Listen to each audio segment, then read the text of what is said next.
Bueno, muy buenas noches para todas y para todos. Muchas gracias por acompañarnos en esta nueva emisión, esto que ya se ha ido consolidando como nuestros jueves alrededor del derecho penal. Para mí es un verdadero honor que ustedes nos puedan acompañar.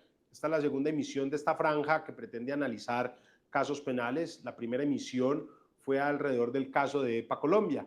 Después tuvimos ahí un espacio intermedio en el que no hicimos casos penales, sino charlas penales, en la que no analizamos un caso, sino que nos referimos al legado y obra del maestro Claudio Roxin, en un pequeño homenaje que les aconsejo también poder ver. Quedó aquí grabado. Creo que, aunque pues soy uno de los protagonistas y suena poco modesto, creo que nos salió muy bien. Hemos recibido muy buenos comentarios y pues bueno, ahí está a su disposición. El día de hoy nos atrevimos, y ya voy a explicar el por qué empleo esta expresión, a realizar un análisis sobre uno de los casos más polémicos de la actualidad, que más allá por el fondo del asunto, tiene su polémica en el personaje que está siendo aquí judicializado. Se trata del señor expresidente de la República entre los años 2002 y 2010, Álvaro Uribe Vélez. Álvaro Uribe Vélez es, sin lugar a dudas, el personaje político más importante del siglo XXI en la historia de Colombia. Digamos que durante estos 25 años que llevamos, todo en el mundo político nacional ha tenido que ver directa o indirectamente con el señor expresidente Álvaro Uribe. Él fue el primer presidente electo durante este siglo, en el año 2002. Fue presidente del año 2002 a 2010. Fue el primer presidente reelecto desde que tenemos la Constitución del 91.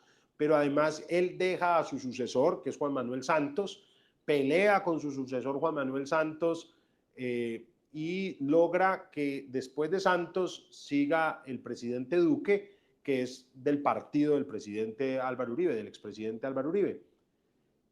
Después llega Petro, que llega con ideas antiuribistas. Por eso digo, pues no digo que necesariamente hayamos hecho siempre lo que determine el señor expresidente y su grupo político, pero sí ha tenido una relevancia absoluta y una importancia incuestionable. Eso hace entonces que todos los que tengamos una mediana formación o acercamiento a la política tengamos siempre una idea fijada ya en nuestro intelecto alrededor de Álvaro Uribe Vélez.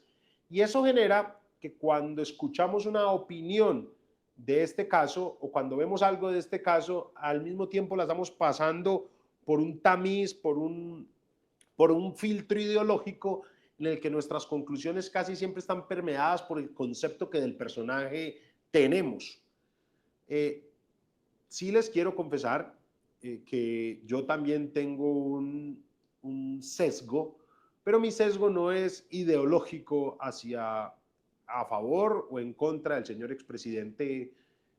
No creo tenerlo, por lo menos, y lo he examinado de manera seria y rigurosa. He hecho un examen antes de poder venir a hacer este espacio con ustedes, porque si lo tuviera, pues lo diría, lo divulgaría. Eh, en mi experiencia he podido defender a personas de todos los extremos ideológicos y tengo relaciones cordiales con casi todos los intervinientes en el caso de Álvaro Uribe, con casi todos los apoderados.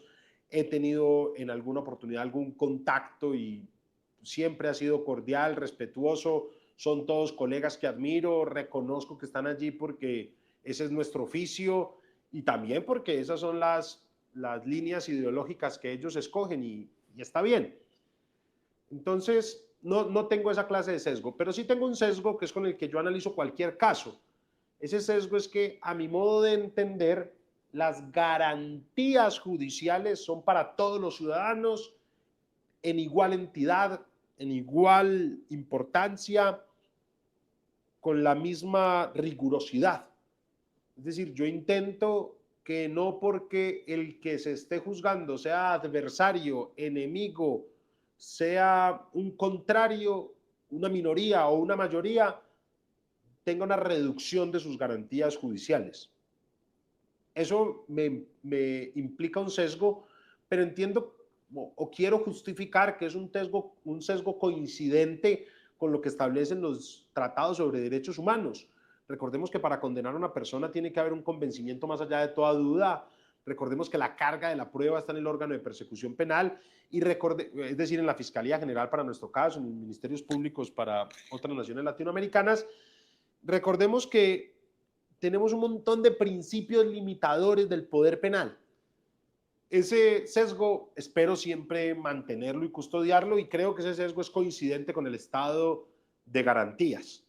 Esta advertencia simplemente para aludir que no tengo un interés directo o indirecto con esta causa. Guardo, repito, respeto por todos los que allí intervienen y hago este ejercicio académico desde el respeto. Y aquí hay una cuestión que siempre nos dicen y es, hombre, no analicen casos actuales. Pues entonces nos tendríamos que dedicar a los juicios de los 80 con otro código procesal. No se podría.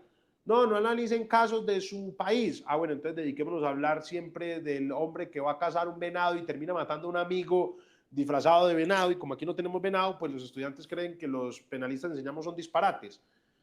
Yo creo que gracias a la virtualidad todas las personas estamos pudiendo ver este juicio, todas las personas en tiempo real lo estamos siguiendo, hemos podido ver por redes sociales las distintas reacciones y eso nos permite tener un insumo sobre las diversas inquietudes que alrededor de este tema se suscitan.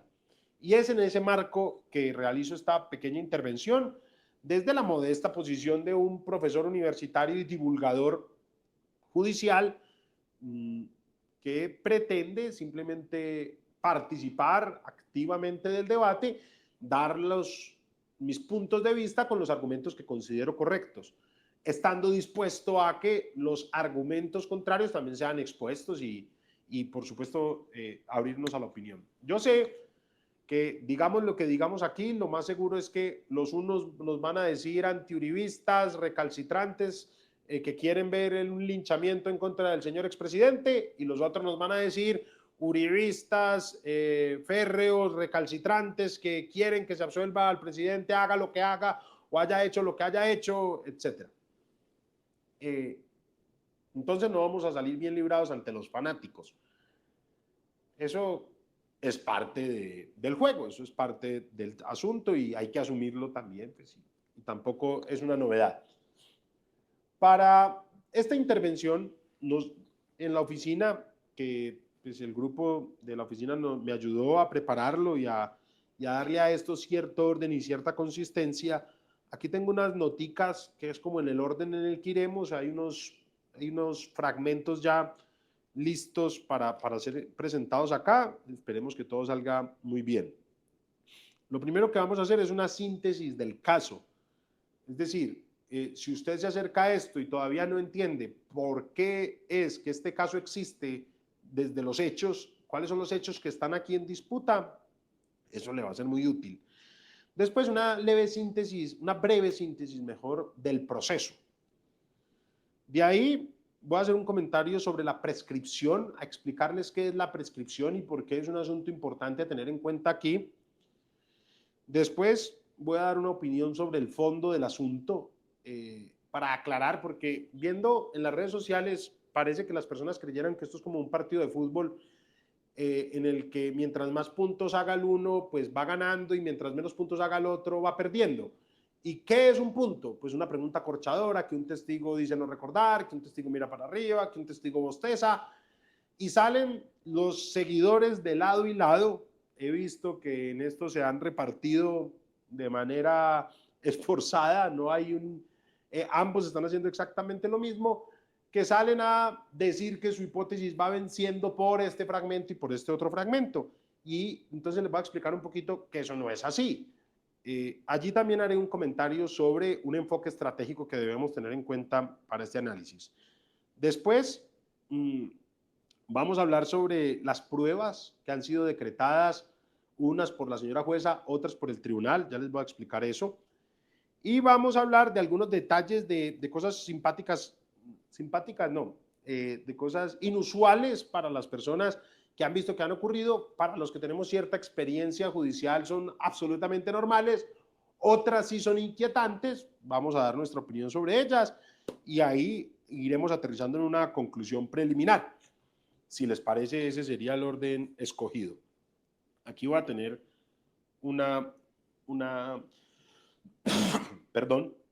aquí voy a tener una muestra para que nos vayamos guiando. Entonces, ¿cuáles son los hechos? Aquí hay un chisme pues, monumental. Esto nace de una denuncia que interponía el señor presidente Álvaro Uribe en contra de Iván Cepeda. Iván Cepeda ya había interpuesto una denuncia en contra de Uribe anteriormente, o muchas denuncias, y en medio de unas y de las otras se compulsaron, se archivó la una, y el caso es que en este caso que nos encontramos atravesando ahora, los hechos jurídicamente relevantes, es decir, aquellos que la Fiscalía considera que en caso de ser probados serían suficientes para que se condenara al señor expresidente, vuelvo y repito esa idea básica, los hechos que según la Fiscalía serían suficientes en caso de ser probados para que se condenara al señor expresidente, eso es lo que conocemos los litigantes como la teoría del caso de la Fiscalía, serían más o menos los siguientes. A grosso modo, el señor expresidente Álvaro Uribe Vélez, supuestamente y según la Fiscalía, habría a través de unos colaboradores, entre los que se destaca el abogado Diego Cadena, habría buscado que unas personas faltaran a la verdad porque se les habría prometido unas dádivas, unas promesas remuneratorias, unas asistencias judiciales indebidas, etcétera, para que faltaran a la verdad y, digamos, exculparan al señor expresidente e inculparan al señor senador Iván Cepeda. Acuérdense que entre Iván Cepeda y todo esto, si lo fuéramos a reducir un chisme, sería una batalla entre Iván Cepeda y Álvaro Uribe, digamos la génesis fáctica, la génesis de los hechos. Entonces, según la Fiscalía, Álvaro Uribe habría usado unos intermediarios para lograr que unos testigos clave, que ahorita vamos a mencionar algunos, se retractaran de ciertas acusaciones contra Álvaro Uribe y dijeran que el senador Cepeda pues era quien estaba orquestando todo esto.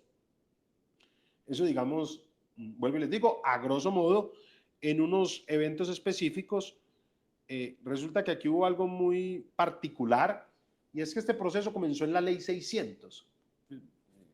La mayoría aquí me están escuchando y dicen, ¿y qué? ¿A mí qué me importa la ley 600?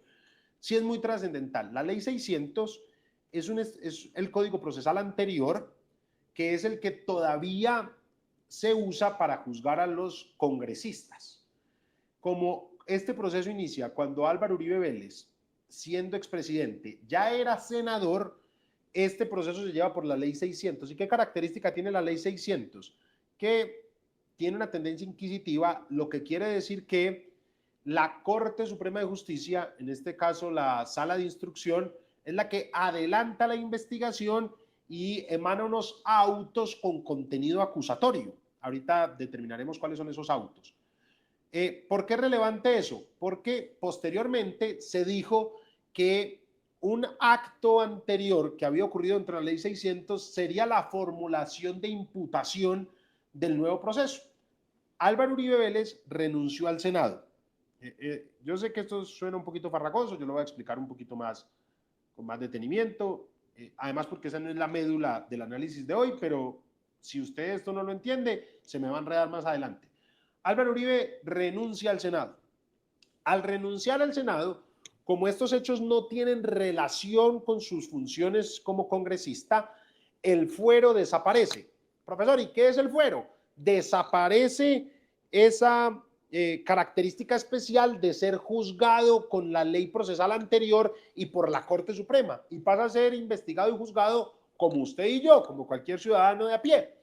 Pero lo que eso conlleva es que el proceso tal cual se estaba adelantando se seguía por unos ritos diferentes al proceso actual, que ya es el sistema penal acusatorio. Pues resulta que en ese proceso actual que usted y yo tendríamos, todo comienza con una formulación de imputación, que es una audiencia en la que de manera muy sucinta se le dice a usted por qué lo están investigando. En este proceso no hubo formulación de imputación, sino que se interpretó, eso va a tener unas consecuencias desfavorables y favorables, esto va a ser, digamos, un caso de estudio aparte, se determinó que un acto llevado durante esa ley 600, que ahorita vamos a especificar, es un equivalente funcional de la formulación de imputación. Pero resulta que ese auto de la ley 600 era bastante abundante, eran muchísimas páginas. Entonces este es un caso en el que hay que hacer cierto esfuerzo para lograr extractar los hechos. Entonces, el hecho central es el que les estaba mencionando hace un momento. Según la Fiscalía, el señor expresidente habría usado unos intermediarios para obtener unas declaraciones falsas, unas versiones falsas. El título de intervención delictiva, cuando usted va a un caso penal, cuando usted lo sindican en un caso penal, a usted le tienen que decir cómo intervino. Es decir, no basta con que diga, usted es culpable. Sí, ser culpable es una categoría jurídica, pero es un derecho de toda persona que se le diga, se le está acusando de haber intervenido ¿cómo? Entonces ahí a unas personas se les acusa por haber intervenido como autores directos, a otros como autores mediatos, a otros como coautores. El título de intervención del señor expresidente es el de determinador. ¿Qué es un determinador? Un determinador es la persona que a través de un consejo, una orden, una promesa remuneratoria o una coacción superable hace, la palabra adecuada es determina a otro para que cometa un injusto, una conducta típicamente antijurídica.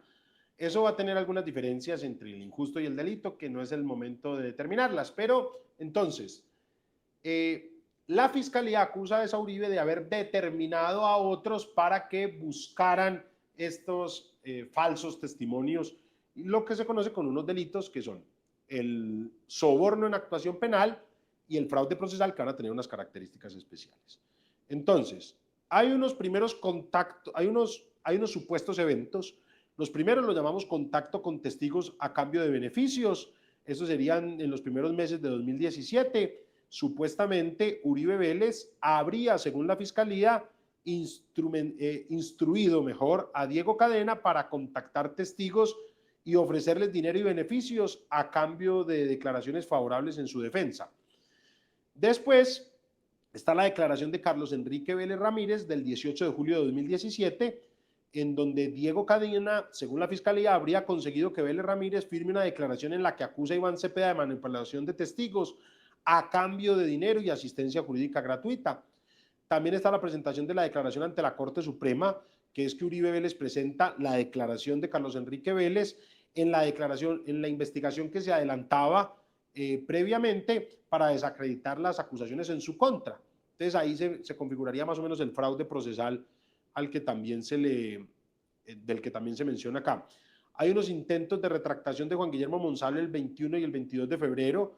Monsalve es un testigo disque clave en contra de Uribe, pues dicen que es un testigo clave en contra de Uribe, recibe mensajes de emisarios del Centro Democrático que le piden retractarse. Después, el 22 de febrero de 2018, Diego Cadena habría visitado la cárcel La Picota para ofrecerle asistencia jurídica y mejores condiciones de reclusión a cambio de retractarse. Este se niega, según la Fiscalía, por el miedo a cometer falso testimonio. Hay otra presentación de nuevos testimonios favorables a Uribe Vélez del 23 de febrero de 2018. Hay una carta de retractación de Monsalve firmada el 2 de abril de 2018 que se presenta ante la Corte Suprema de Justicia. Ahí también menciona presiones de Cadena y de Pardo Hache, que es otro personaje que aquí va a aparecer.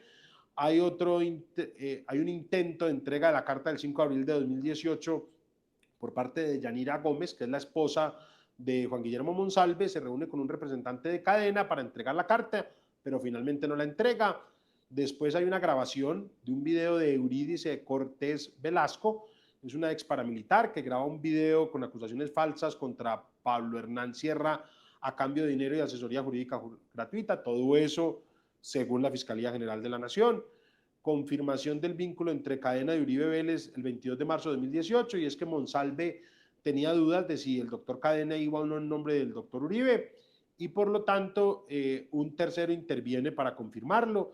También viene el recurso de apelación contra el auto inhibitorio de Iván Cepeda, un auto por el cual la Corte se inhibía de investigar a Iván Cepeda. Cadena presenta un recurso sin poder para revocar la decisión que favorecía a Cepeda, con nuevos testimonios de personas privadas de la libertad. Están las declaraciones de Juan Carlos El Tuzo Sierra, que firma dos declaraciones en las que acusa a Iván Cepeda de manipularlo para testificar contra el expresidente Álvaro Uribe Vélez. Mejor dicho, La Fiscalía afirma una y otra vez que a través de diversos actos el señor expresidente Álvaro Uribe Vélez habría determinado que ciertos intermediarios obtuvieran cambios en sus versiones con promesas remuneratorias. Aquí viene un punto muy importante. Esto jurídicamente podrían ser dos delitos, que es de los que se acusa, pero hay un énfasis muy importante que deben tener ambos delitos. Yo los voy a leer rápidamente, pero después me voy a concentrar en sus énfasis. Uno de los delitos es el soborno en actuación penal en concurso sucesivo y no se preocupen por eso de los concursos, que eso no lo entiende ni Mandrake.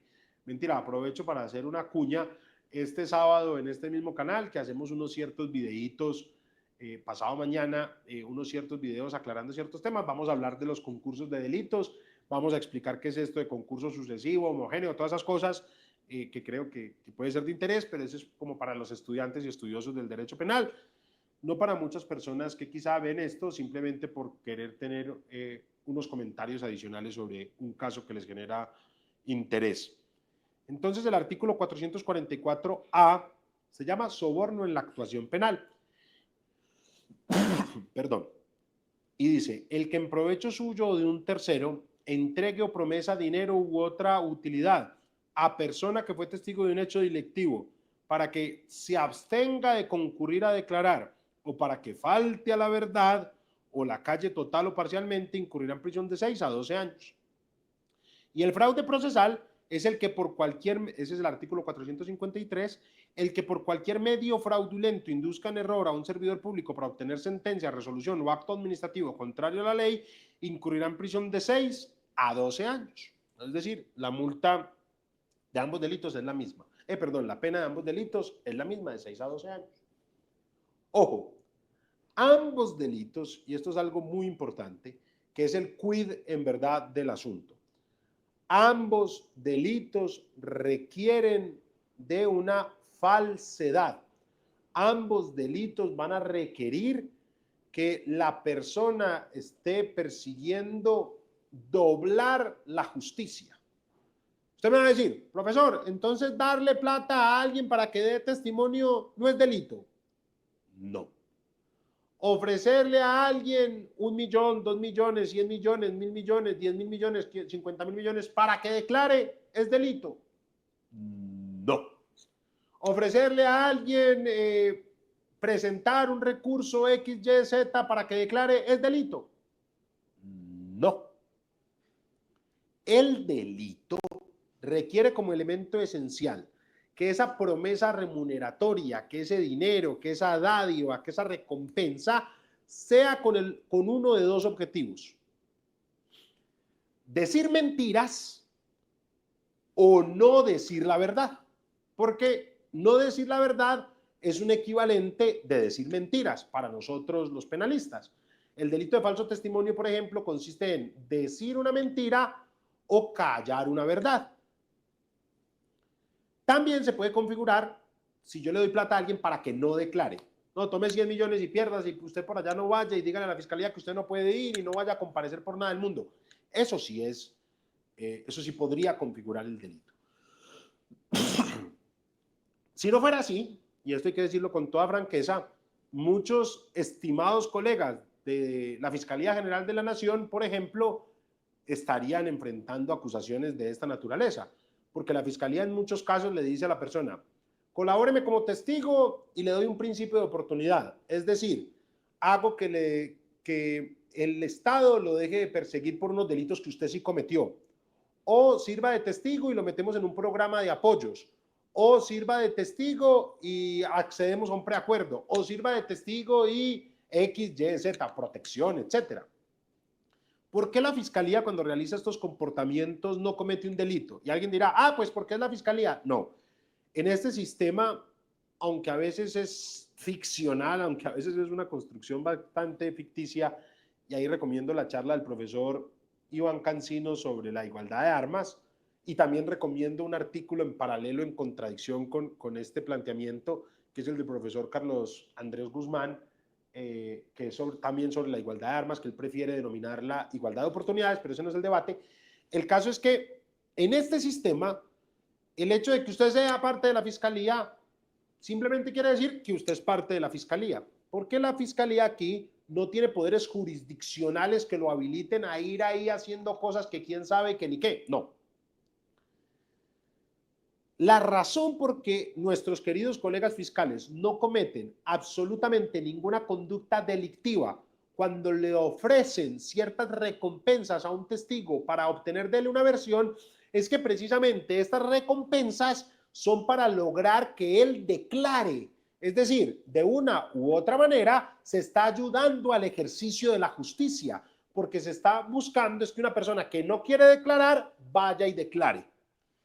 Quiere decir esto que el quid del asunto que nos convoca a nosotros no va a ser si a estas personas se les dio 1,000 pesos, 2,000 pesos o 5,000 pesos, tampoco va a ser si a estas personas se les ofreció un recurso, 2 recursos, 3 recursos, 10 recursos, sino que el eje central de la controversia va a ser si esos recursos que a esas personas se le ofrecieron, si esas dádivas que a esas personas se le ofrecieron, si esas recompensas que a esas personas se les habrían ofrecido, era con la finalidad o de mentir, o de callar la verdad, o de no comparecer. Alguien dirá, muy bien, eso respecto a el soborno en actuación penal.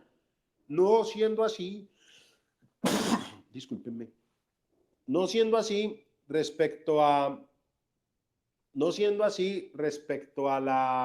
al delito de fraude procesal. Pues no, es lo mismo, porque el fraude procesal para su configuración va a requerir como pieza esencial que el medio sea fraudulento y darle a alguien dinero, recompensa o lo que sea para que diga la verdad no es un medio fraudulento. Yo no estoy de acuerdo, las personas deben dar su testimonio sin que se les ofrezca nada, yo no estoy de acuerdo, las personas deben dar su punto de vista, están obligadas a comparecer, todo eso es cierto, pero lo cierto es que el delito no se encuentra edificado de esa manera. El delito se encuentra edificado para que únicamente sea punible el acto de dar a cambio de la mentira, el acto de dar a cambio de no decir la verdad, el acto de dar a cambio de no comparecer, o en el fraude procesal, la utilización de un medio engañoso, fraudulento. Entonces está claro cuál es cierto el objeto central. Entonces, para quienes creen que un caso se gana por cuántas veces el testigo se rasca la cabeza, mis queridos amigos, no. Los que creen que un caso se gana por cuántas veces el testigo mira hacia arriba, mis queridos amigos, no. Los que creen que un caso se gana por cuántas, no, nada de eso. Este caso se gana o se pierde, para ponerlo en esos términos, depende del interés que usted tenga en este caso, si la jueza y posteriormente el tribunal y posteriormente la corte y posiblemente, digamos, tribunales internacionales, pero dejémoslo solo en términos aquí ordinarios.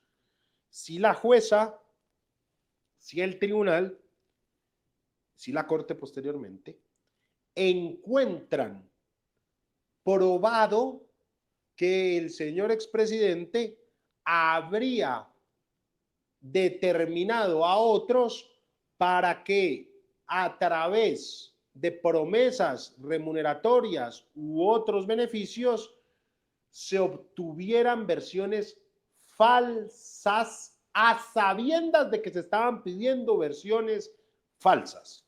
De eso depende este caso.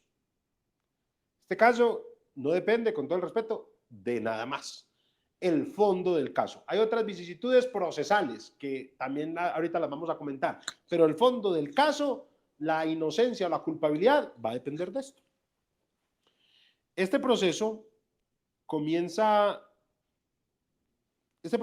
nace de otro radicado que es el 52.240 de la Sala de Instrucción de la Corte Suprema de Justicia, que fue cuando se compulsaron las copias. Compulsar copias es como nosotros los abogados llamamos a que una autoridad se percata de la existencia de una conducta que no tiene la competencia de investigar, se lo envía a quien sí considera competente.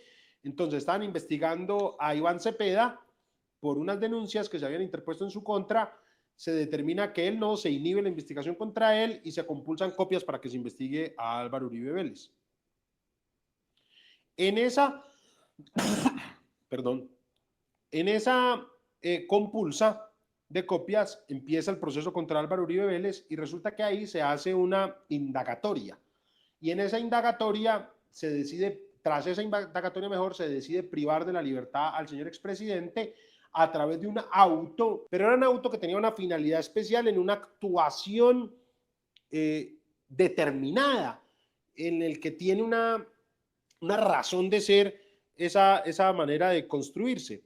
Sin embargo, la sentencia de la Corte Constitucional SU 388 de 2021, que va a ser muy importante en este caso, llegó y dijo, no, esa indagatoria hace las veces de formulación de imputación. Eso suena normal. Y usted va a decir, pues profesor, ¿y eso qué relevancia tiene? Pues resulta que eso marca el momento desde el cual Álvaro Uribe Vélez se considera imputado. Y eso da más o menos octubre del año 2020.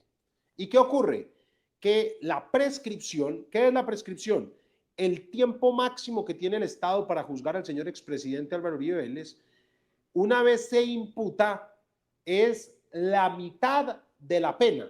Es decir, como la Corte Constitucional consideró que la indagatoria hacía las veces de formulación de imputación, resulta que se considera a Uribe imputado desde octubre de 2019, corrijo que ahorita creo que dije 2020, desde octubre de 2019, y resulta que a partir de ese momento la prescripción corre por la mitad de la pena máxima. ¿Y cuál es la pena del fraude procesal y del soborno en actuación penal? De ambos delitos, la pena es de 12. Quiere decir que la prescripción pasa a ser de 6 años, que contados desde octubre de 2019 se vencen en octubre más o menos de 2025.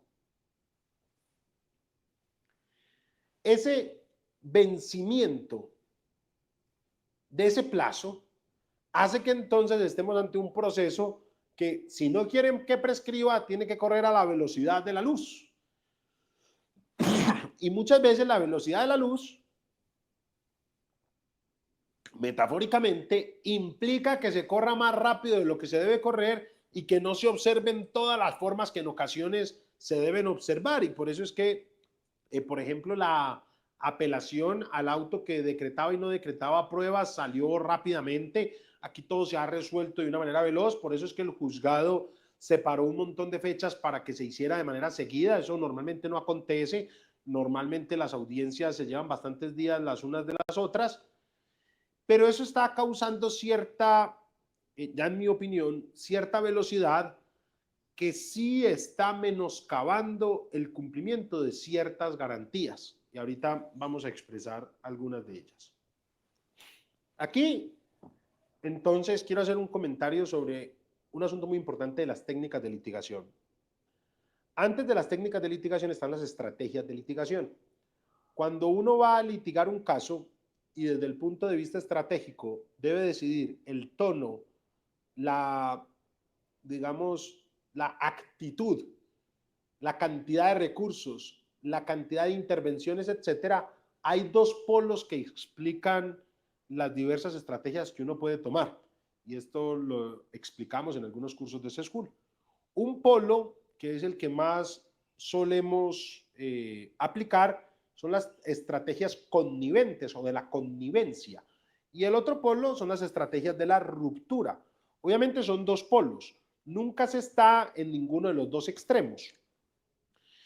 La teoría de la connivencia es básicamente aceptar en el tono, en los recursos, en la forma de intervenir, la objetividad de mi contraparte, la objetividad también de los intervinientes, la imparcialidad del juez, reconocer absolutamente todas las formas, reconocer que los procedimientos probatorios se llevaron de una manera adecuada, presumir en todo caso la buena fe de todos los intervinientes, de todos los testigos. Digamos que es una postura bastante blanda en cuanto a evitar a toda costa posibles fisuras, posibles roces con las otras partes. El otro extremo es la teoría de la ruptura, cuyo máximo expositor fue Jacques Vergués, y le recomiendo para eso ver El abogado del terror, un documental en Netflix, no está en Netflix, creo que está en YouTube, un documental bastante importante sobre el abogado Jacques Vergués, que en alguna oportunidad estuvo en Colombia, y esa teoría de la ruptura es el otro extremo. parte de no reconocer la autoridad del juez, parte de decir que me están juzgando los enemigos, parte de recalcar el uso del lenguaje, reclamar ciertos metros cuadrados ideológicos, y es una posición en la que el litigante la emprende contra todo, presumiendo la mala fe, presumiendo que todo esto es un linchamiento, que todos me quieren moler. Obviamente son dos polos. Cuando hago énfasis en la expresión dos polos, lo que estoy queriendo decir es que nunca se está totalmente de un lado o del otro. Pero sin lugar a dudas hay estrategias más conniventes y otras estrategias que van más hacia la ruptura. El litigio de ruptura, o con tendencia a la ruptura mejor, parte de la idea según la cual lo más seguro, el conflicto en el que se está litigando no será resuelto por el tribunal ante el cual se comparece, sino que lo más seguro es que este conflicto sea resuelto por un tribunal supranacional, o en ocasiones incluso por la opinión pública en los estados en donde existen los indultos y todo esto. Y es allí donde tenía, digamos, aplicación por Jacques Vergués en unos episodios muy específicos de terrorismo en Francia, que sus defendidos consideraban que eran actos de liberación, y allí había toda una ruptura. Todos los defendidos en ese caso fueron condenados a muerte, pero ninguno fue ejecutado. Por la teoría de la ruptura, se presionó y se terminaron indultando a las personas. Yo siento que un caso de esta naturaleza, la manera como lo están litigando, y considero con todo el respeto que la manera como la señora jueza, de nuevo con todo el respeto, lo está dirigiendo, está dejando sentados ciertos elementos que posteriormente permitirían la revisión por parte de un tribunal internacional. Y creo que esto la defensa lo está sabiendo capitalizar. Esto es una mirada, aquí estoy tratando de mirar como estratégicamente, separándome un poco de la técnica, porque muchos están concentrados en si la pregunta si se está haciendo bien cerrada, si es bueno o no que el expresidente Álvaro Uribe interrogue, si es bueno o no que el abogado esté en la sala de audiencias o no esté en la sala de audiencias. Muchos están concentrados como en esos detalles, y yo creo que si nos separamos un poquito más, tenemos que identificar que aquí se están dando los elementos de una estrategia de ruptura.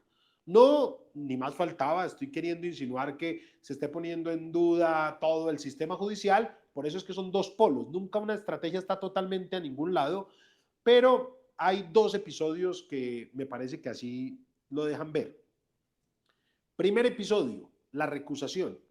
Resulta que el señor expresidente y su abogado consideran que la señora fiscal, perdón, que la señora jueza, de la fiscal va a haber otra, ahorita la menciono, que la señora jueza debe separarse del conocimiento del caso por diversos comentarios que ha realizado durante las audiencias, por la manera como la ha presidido, por la manera como ha resuelto ciertos asuntos.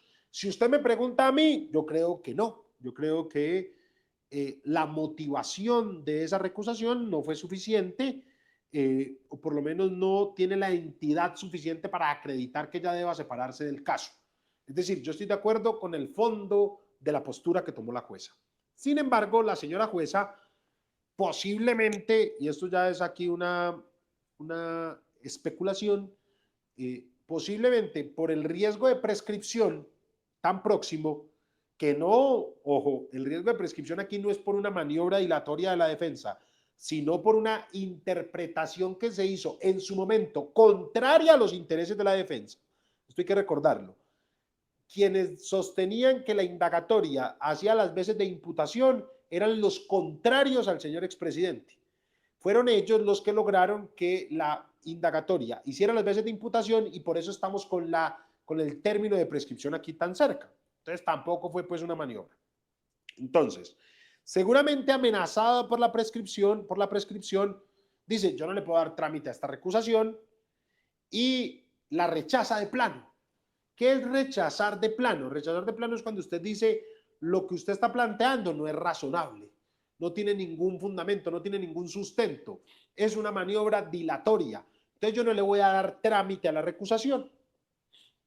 Resulta que la recusación en Colombia tiene una ley especial, ojo con esto, que dice que cuando se declara improcedente, que no es lo mismo que rechazar de plano, que es declarar improcedente, cuando se da todo el trámite de la recusación y al final se dice no hay mérito para recusarse, ese tiempo que haya transcurrido no se cuenta para la prescripción. Es decir, si la jueza le hubiera dado trámite a la recusación, si hubiera enviado al otro, al que le siguiera en turno para que analizara si ella debía o no declararse impedida, todo eso, y eso se hubiera demorado, ponga usted una cifra exorbitante, se hubiera demorado 5 años, supóngase usted, pues resulta que dentro de 5 años tendríamos que decir, bueno, siguen faltando 5 meses para la prescripción. Y alguien dirá, no prescribía en octubre de 2025. No, señor, porque cuando la recusación se considera improcedente, ese término no se cuenta para la prescripción.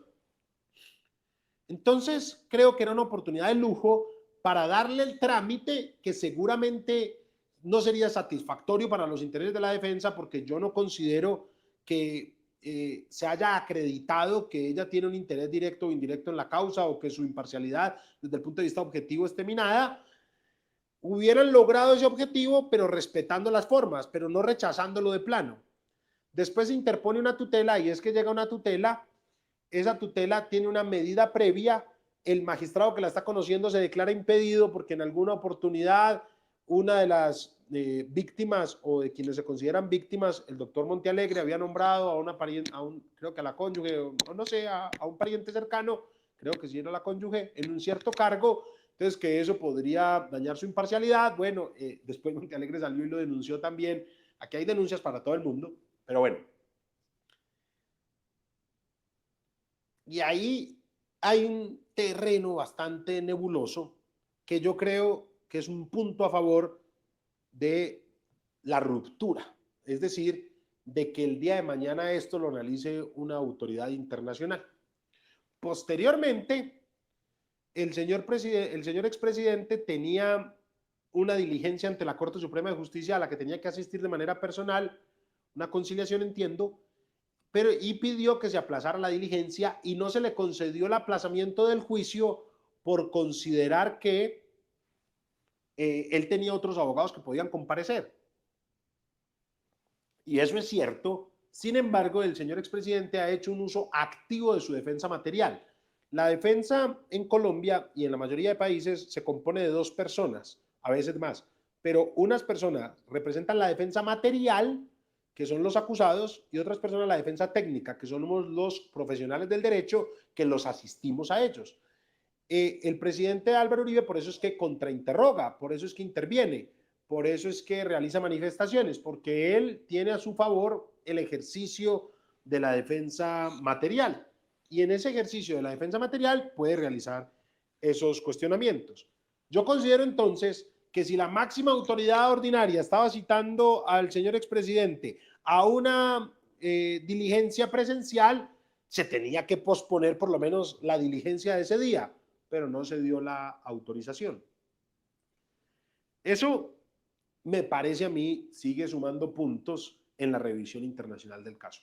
Revisión internacional que además va a tener 2 factores importantes. Ojo, en este caso hay unas interceptaciones bastante polémicas, unas porque se realizaron, se iba a interceptar otro celular, de eso podríamos hablar en otra oportunidad, se iba a interceptar otro celular y resulta que se terminó interceptando el del señor expresidente Álvaro Uribe Vélez. Entonces, los motivos fundados para interceptar a Álvaro Uribe no existían porque eran motivos fundados para interceptar a otra persona. Eso, a mi modo de ver, vicia de ilicitud la prueba y debe ser excluida. Pero también, cuando uno escucha, que ya todos las escuchamos, las conversaciones entre el abogado Diego Cadena y Álvaro Uribe Vélez son conversaciones abogado-cliente, que gozan también de una protección especial. Y las conversaciones entre un abogado y un cliente solo pueden ser interceptadas cuando no sean conversaciones abogado-cliente, sino que estén haciendo un plan delincuencial. Esa es la hipótesis de la fiscalía. Sin embargo, cuando uno escucha las conversaciones, todas las manifestaciones son en el marco del ejercicio de una actividad lícita y especialmente protegida como lo es el ejercicio de la abogacía. Ahí el tribunal toma una decisión sabia. la fiscalía, la defensa apeló porque la jueza no excluyó estos audios. Y el tribunal dice que los audios pues sí están decretados, estas interceptaciones, pero que ojo, que el control de esa licitud se hará durante el juicio. Eso es un episodio que veremos más adelante cuando se pretendan introducir. Yo creo que va a ser muy interesante. Mi opinión, y la he sostenido en múltiples actividades, en algunas incluso actividades académicas, es que la conversación abogado-cliente en este caso específico no satisface los criterios para su interceptación y que tampoco hay motivos fundados para la interceptación al señor expresidente y por ende también se debe excluir. Esa es mi opinión y no voy aquí a ocultarla. Aquí ya, para terminar muy rápidamente, que sé que están cansados y antes nos han acompañado durante mucho tiempo, quisiera yo que viéramos unos fragmentos y que después yo hiciera un comentario sobre cada uno de estos fragmentos.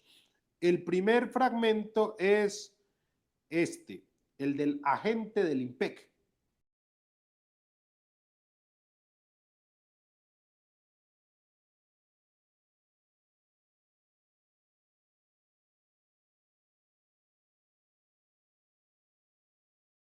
Todos en redes sociales han mencionado que la gente del IMPEC le está haciendo manifestaciones a Monsalve. Yo la verdad no observo eso.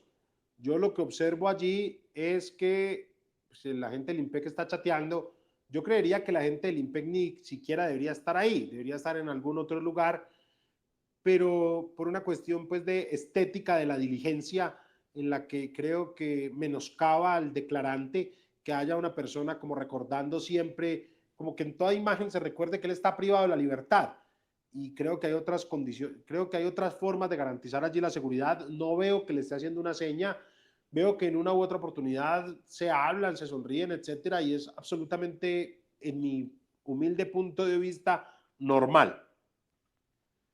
También este otro episodio que le podríamos decir, la fiscal pasa papeles o pasa un chicle, yo no sé qué es lo que pasa, veamos qué es lo que allí ocurrió.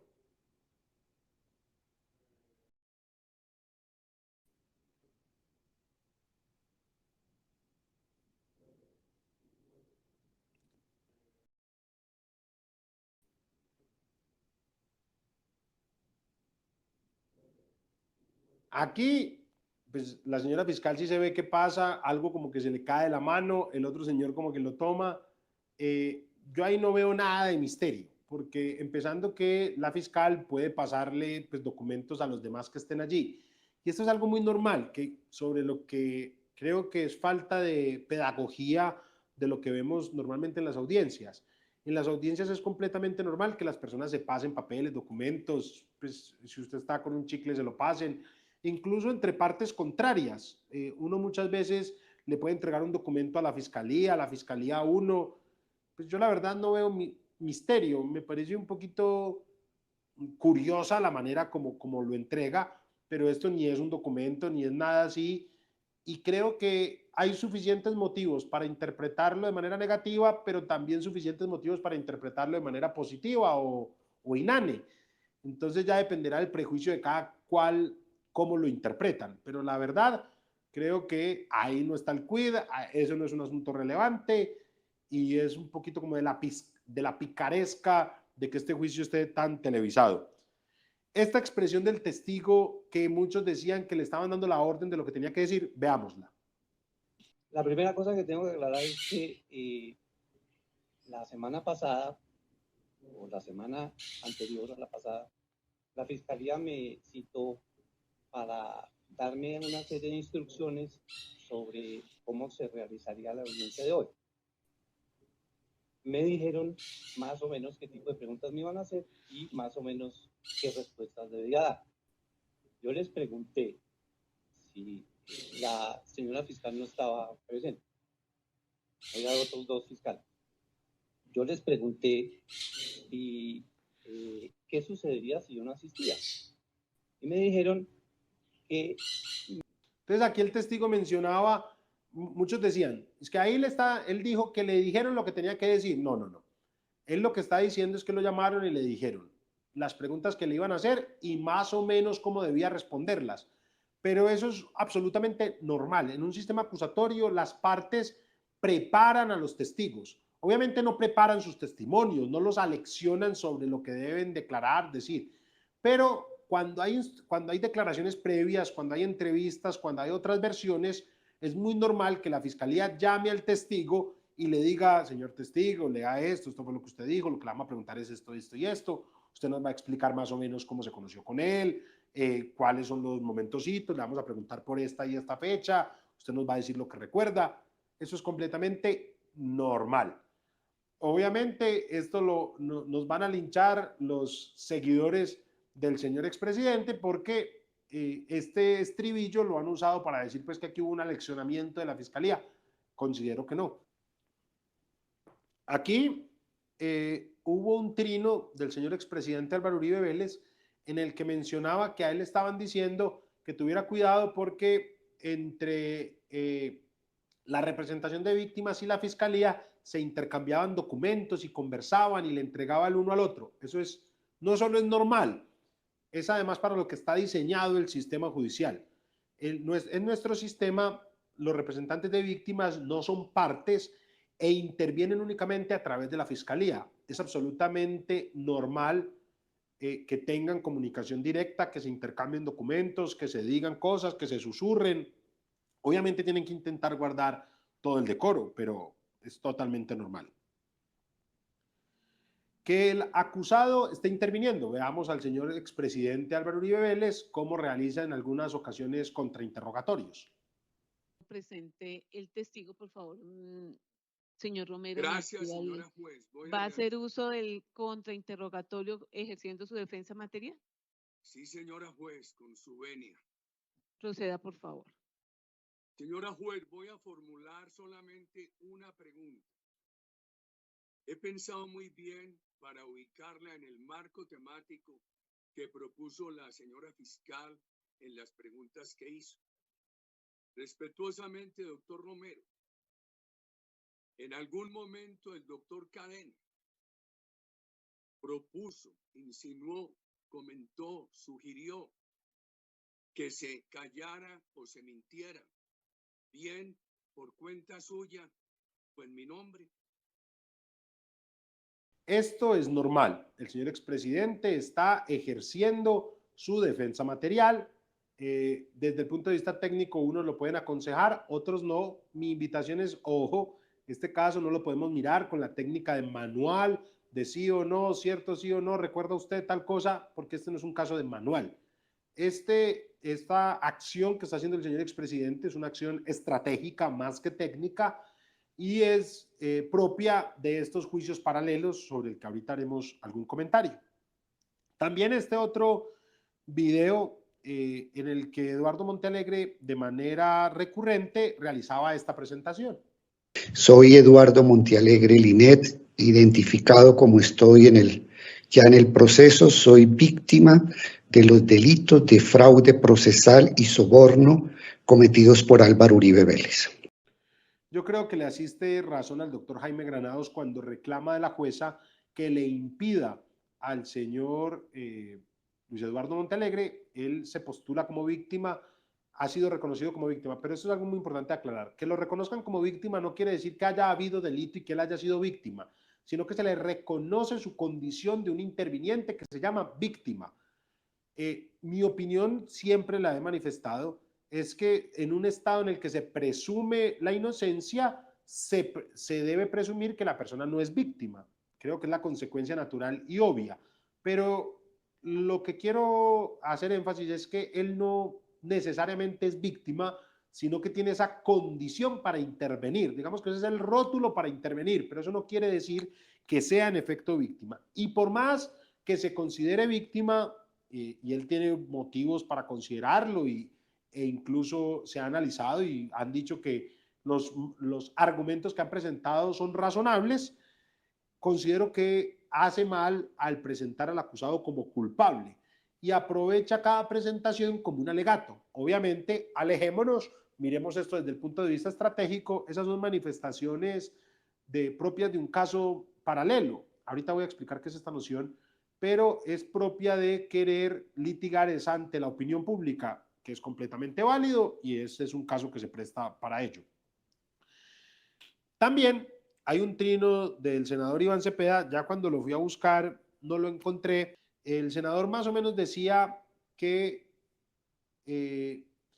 la defensa pretendía a través de preguntas cerradas desmitificar todo esto o tumbar todo el caso a través de preguntas cerradas, como si fuera una mala técnica. No, esa es la técnica correcta y adecuada. Los contrainterrogatorios son con preguntas cerradas. Las preguntas abiertas se encuentran diseñadas para el interrogatorio. Vuelvo y lo digo, desde el manual entendemos que este caso tiene algunas condiciones importantes. Y también el senador Cepeda ha estado trinando varios fragmentos de un auto de la Corte, del auto precisamente que se asemejó a la imputación, y muchos preguntan si esos fragmentos tienen vocación probatoria. La respuesta es no. De allí únicamente importa la narración fáctica que se hizo, no las valoraciones que hizo la Corte. Allí la Corte en muchos fragmentos hace valoraciones probatorias, en muchos fragmentos determina que unos hechos al parecer sí ocurrieron, que otros ocurrieron con cierta entidad, con cierta magnitud. Eso no se tiene en cuenta, no se puede tener en cuenta. Digamos que eso es simplemente una pieza procesal de la que únicamente se deben extractar los hechos. Estos son los puntos, amigas y amigos, que teníamos preparados para el día de hoy. Este es un breve análisis que pretendía más bien acercarnos, contextualizarnos. No voy a caer yo en el juego de decir a tal se le debe creer, a tal no, porque además, esto es muy importante que lo sepa la opinión pública, la valoración que se va a hacer y la valoración y apreciación de las pruebas se hace una por una, pero al final el análisis tiene que ser de toda como una única prueba. Entonces esto no es como quien dice el que gane más audiencias gana el caso, el que gane más interrogatorios gana el caso, no. Por lo tanto, yo considero que en todos los testigos ha habido ciertas contradicciones, pero será la jueza la que tenga que determinar la entidad y magnitud de esas contradicciones. Si esas contradicciones sí dan lugar a que se mine la credibilidad del testigo, si es sobre los asuntos centrales, o si por el contrario lo verdaderamente importante, que es la prueba sobre los hechos jurídicamente relevantes, se encuentra suficientemente acreditada. Este es un caso, queridas amigas y queridos amigos, que pone a prueba nuestra capacidad de percepción, de análisis. Creo que es un caso sobre el que debemos realizar múltiples reflexiones. Yo, pues, más allá de lamentar que una persona enfrente un proceso judicial, que siempre lo lamento, también lamento que hayan personas que se consideran víctimas, también lamento que, pues, que tengamos una conflictividad social, pero es, digamos, son datos de nuestra realidad y aunque quisiéramos un mundo sin todo esto, pues es imposible. Sí celebro que estos casos nos puedan servir de insumo para reflexionar, para analizar y para darle como un poquito de vida a las ideas que discutimos los profesores con nuestros estudiantes y a que se empiece a entender un poquito cómo funciona la construcción de la verdad dentro de un proceso judicial, que no es lo mismo que la construcción de la verdad mediática en la que ya todos tienen una decisión y ya la mayoría saben si es culpable o inocente antes de escuchar al primer testigo. No, el proceso de construcción de la verdad dentro de un proceso judicial como este y como todos los procesos tiene que estar mediado por la racionalidad, por los procedimientos, por las reglas que hemos escogido y ya también si usted se acerca a esto y deja un poco su sesgo ideológico, se podrá dar cuenta que ninguna historia es nunca como nos la cuentan. De la narración de los testigos hemos visto que ningún testigo ha sido tal cual nos dijeron que era. Y eso es normal. Y eso es lo que ocurre en los procesos judiciales.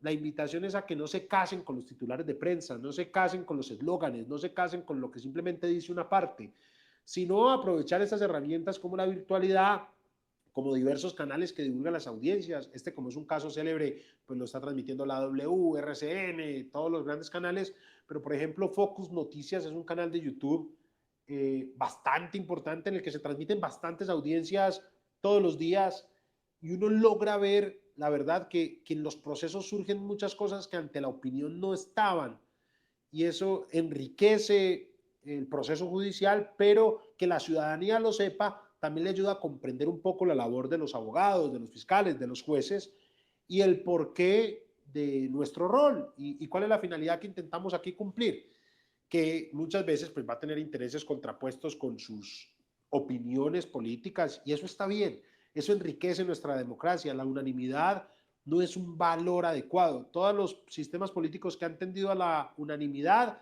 han terminado en la dictadura. La democracia necesita de esta discrepancia, de que no estemos de acuerdo.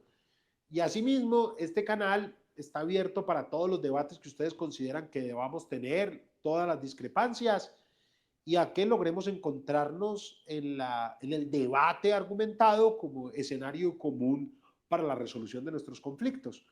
Por lo demás, muchísimas gracias por su acompañamiento. Los invito a suscribirse a este canal, a acompañarnos con sus comentarios.